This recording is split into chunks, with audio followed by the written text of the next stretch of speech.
Čau, já jsem Huňáč, tohle je Speak Up a dneska se budeme ptát lidí, co si myslí o legalizaci marihuany. Pojďme na to. Co si myslíte o legalizaci marihuany v Česku?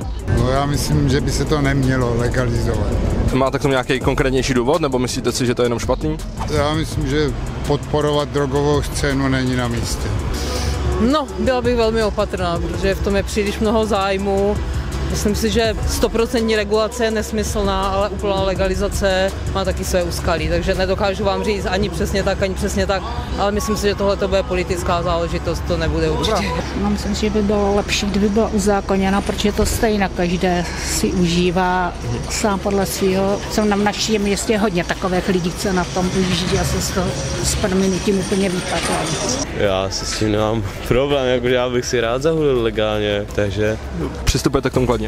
Jo, řekl bych, že jo. Co si myslíte o legalizaci marihuany v Česku? Vůbec neexistuje žádná marihuana, nesouhlasím s ní vůbec. Já si myslím, že to je jako věc, která by se asi měla stát, protože kolik je tady dneska lidí, kteří jako kouří trávu, ale kvůli tomu zákazu se cítí třeba, že to je něco špatného a že by to měly být jako za to potrestaný, tak já si myslím, že by tráva měla být legalizovaná. Dle mého je to velice obšírná otázka, protože máme tu samozřejmě trávu, která je legalizovaná kvůli samozřejmě nějakým lékařským účinkům a takovýhle.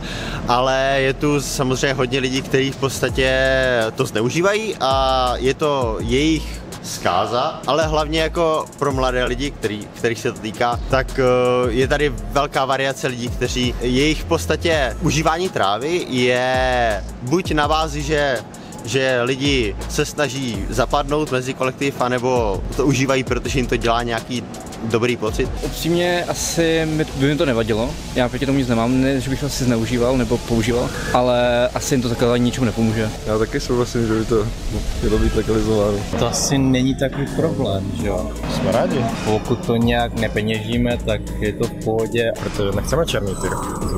Okay. Všechno bylo v pořádku a alkohol prodávají, že jo? Pokud bude nastaveno pro jaké účely, tak jsem pro. Bych byla pro.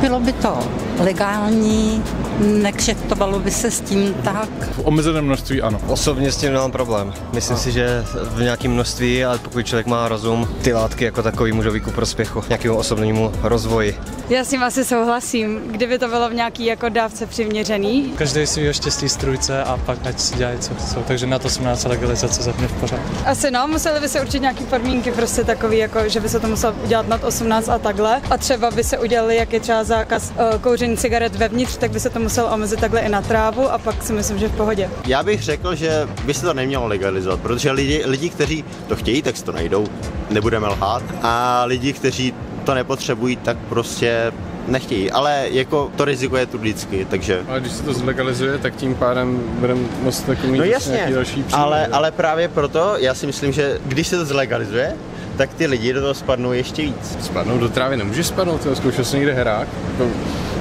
To je prostě jako, já si myslím, že hrák by třeba byl jako už trošičku jako víc nauváženou, ale tráva je skvělá věc, jako, že to... Tráva, je tady hromada lidí, kteří to mají jako lékařský předepsaný, kteří to reálně můžou, že jo. No. A jako to je přesně o tom, co jsme se bavili, že jo.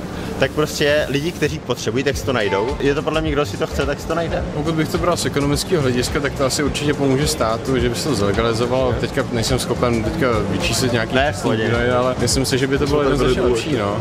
Bavilo tě tohle video? Tak tohle tě bude určitě bavit taky. Nezapomeň kouknout do popisku na naše další socials, jako je Instagram a TikTok. A do komentářů můžete napsat, jaký další město máme navštívit, a nebo otázky, na které se máme zeptat.